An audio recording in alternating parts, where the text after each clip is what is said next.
Good morning भाई लोगों। आज मेरे पास आप लोगों के लिए 3 खबरें हैं। एक तो बहुत अच्छी खबर है, एक अच्छी खबर है और एक बहुत बहुत बहुत बुरी और सीरियस खबर है। बता मनीष, पहले कौन सी बताई जाए? सारी अच्छी खबर।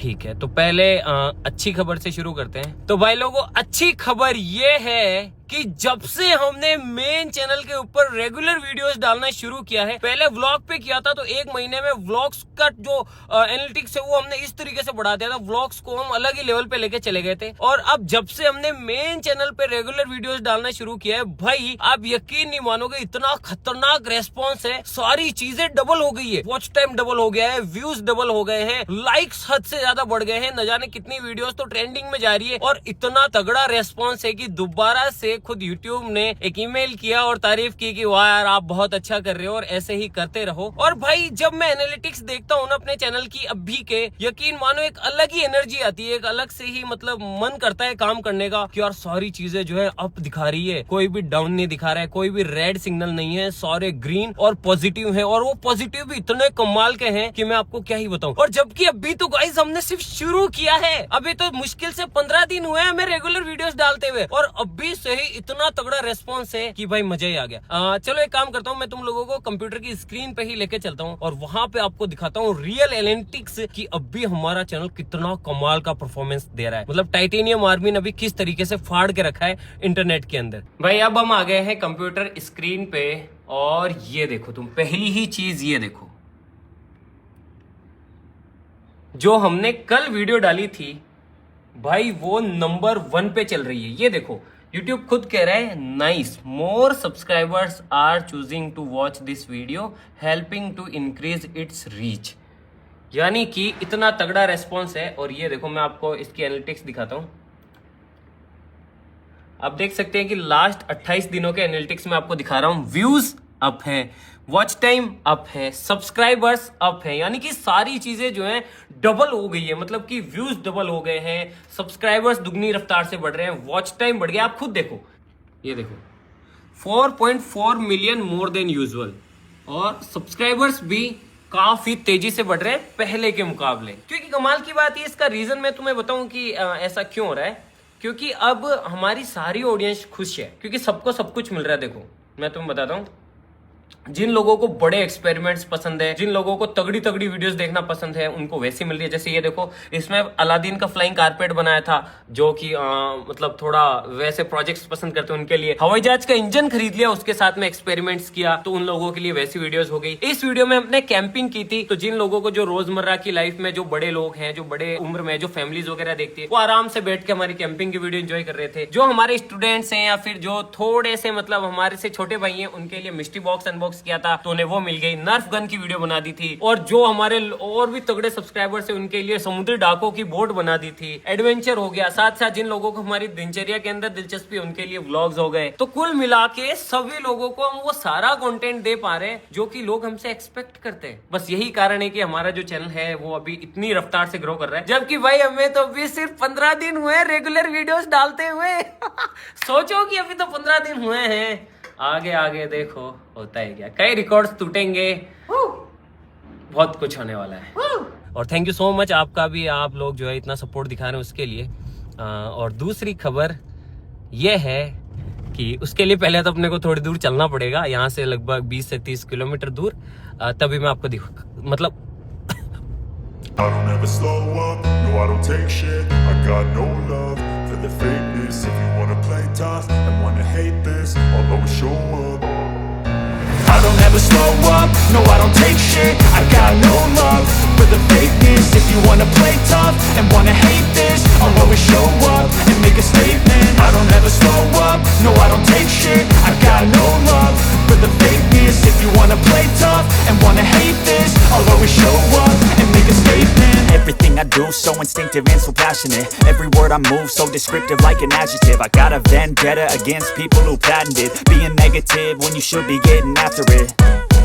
I got facts over tracks, isn't that spitting slow, spitting fast? I could roast, I could gas, think I'm okay at last, but I don't know if that can erase all the past. And the pettiness, a reflection of the emptiness. Hilarious, you think you're worth my time, you're delirious. Mysterious, because you hide behind a fake exterior. Inferior, you know I'll always be a bit superior. Get off of me, this ain't no humble brag. I want you to hear words, you can say them back. I want you to feel free from the chains at last, and to believe in what you got, it was built to last, yeah. Now that I've been put through hell, I never got anyone's help. अब मैं तुम्हें बताता हूँ सबसे बुरी खबर। और guys ये सिर्फ मेरे अकेले के लिए नहीं है, मतलब आप लोगों के लिए भी है, सभी के लिए है। इसीलिए इस चीज़ को ध्यान से सुनना और थोड़ा सीरियसली लेना। अब मैं तुम्हें बताता हूँ कि हुआ क्या। बीते बहुत दिनों से, लगभग कई सालों से मुझे बहुत सारी दिक्कतें थी। एक तो मेरा ये वाला जो हाथ है ना, जिससे मैं अभी शूट कर रहा हूँ, इसके अंदर बहुत पेन रहता था, इस कोहनी के अंदर, इस कंधे के अंदर, और ये पूरा जो पीछे का हिस्सा है ना, इसके अंदर, और साथ ही साथ ये यहाँ से पूरा और इस पूरे सर के अंदर बहुत हैवी पेन रहता था। हेडेक यहाँ से पेन रहता था, ये पूरा हिस्सा जो है पेन में रहता था। लेकिन मैं सोचता था ठीक है ना यार, क्या है, मतलब काम के चक्कर में और जल्दीबाजी के चक्कर में मैं कभी ध्यान नहीं देता था। मैंने कहा ठीक है यार, होता रहता है यूं ही, क्या पता अपन इतने सारे एक्सपेरिमेंट करते हैं उनकी वजह से हो रहा है या फिर क्यों हो रहा है, होता होगा, मुझे नहीं पता। फिर क्या हुआ, आज से 2 से 3 दिन पहले जब मैं सो रहा था रात को, तब क्या हुआ, रात को लगभग 4 बज रहे थे और मेरी एकदम से नींद उड़ गई। और जब मेरी एकदम से नींद उड़ी तो मैं बैठने के लिए जैसे ही मैंने अपना ये वाला हाथ ऐसे किया ना, तो भाई इसने काम ही नहीं किया। ये यूं हो गया था, यूं इस तरीके से, मतलब जैसे कि इसको लकवा मार गया हो, जैसे कि ये पैरालाइज हो गया हो। फिर मैं एकदम से जैसे तैसे करके बैठा हुआ और फिर मैं डर गया बहुत बुरी तरीके से। फिर मैंने इस हाथ को ऐसे हिलाया, बहुत तेज़ी से हिलाने की कोशिश की, मतलब इस वाले हाथ को बहुत तेज़ी से हिलाया, ऐसे किया, भाई ये ठीक ही ना है। मतलब मैं दूसरे हाथ से इसको ऐसे पकड़ के हिला रहा हूँ, लेकिन ये काम ही नहीं कर रही है। सारी उंगलियाँ, ये अंगूठा, ये बस ऐसे ही लटक गया था। फिर 2 से 3 मिनट तक भाई मैं पसीने पसीने हो गया। और फिर मैंने हिलाया, मतलब उस पर बिस्तर पे मारा, यूं किया, तब जाके धीरे धीरे फिर से इसने काम करना शुरू किया।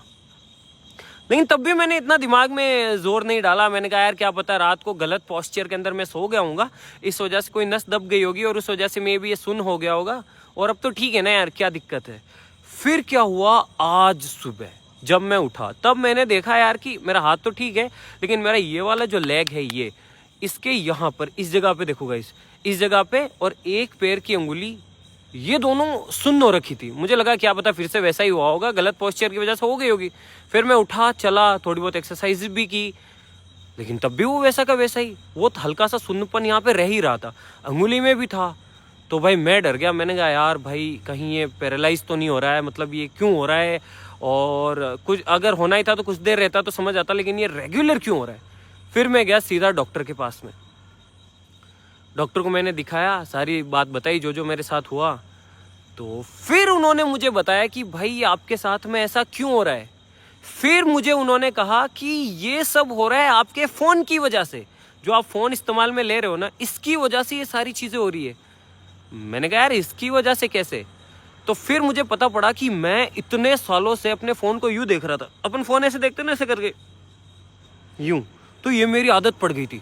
तो मैं न जाने कितने टाइम से यूँ बस यूँ घंटों तक यूँ वीडियो देख रहा हूँ, रिसर्च कर रहा हूँ, ये कर रहा हूँ, वो कर रहा हूँ। रात को जब सो भी रहा हूँ तो मोटा तकिया लगा के, ताकि है ना ऐसे फ़ोन दिखता रहे, ऐसे गर्दन को यूँ करके फ़ोन चला रहा हूँ, और बहुत टाइम से ऐसा कर रहा हूँ। इसकी वजह से क्या हुआ, मेरी ये जो स्पाइन है यानी कि रीढ़ की हड्डी, ये बहुत ज़्यादा स्टिफ हो गई और ये परमानेंट अब ऐसे रहने लग रही है। इसको ऐसे होना चाहिए, लेकिन ये ऐसे रहने लग रही है। इसकी वजह से क्या हो रहा है, बहुत सारी जो नसें हैं वो जो दिमाग के अंदर जा रही है वो कंप्रेस हो रही है, और खून का जो सर्कुलेशन है वो दिमाग को अच्छे से नहीं मिल पा रहा है, और इन्हीं सब वजहों की वजह से पैरालाइज या फिर ऐसे हाथ ज़्यादा सुन्न होना और ये सारी चीज़ें हो रही है।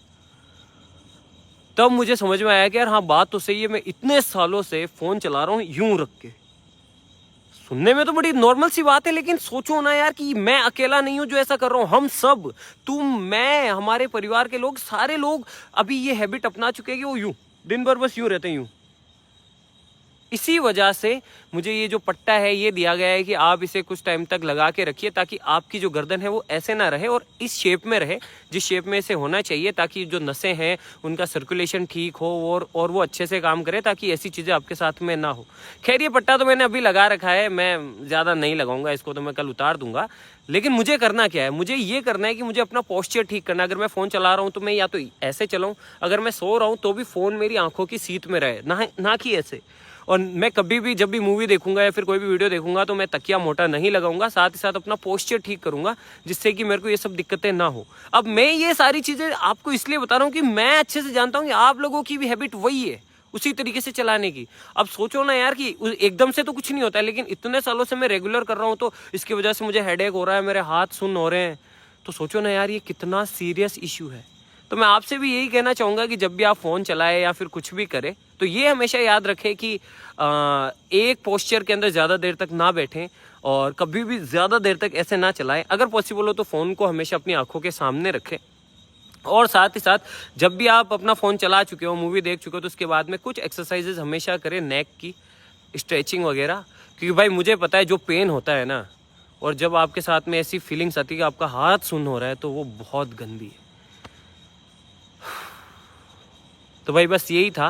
अगर आपके परिवार में कोई भी है, छोटे बच्चे हैं या फिर कोई बड़े हैं, कोई स्टूडेंट है, सभी को मेरा एग्जांपल लेके भले ही समझाइए, लेकिन ये ज़रूर समझाइए कि आप ज़्यादा देर तक फ़ोन को इस तरीके से ना देखें, ये बहुत ज़्यादा डेंजरस हो सकता है। जय हिंद।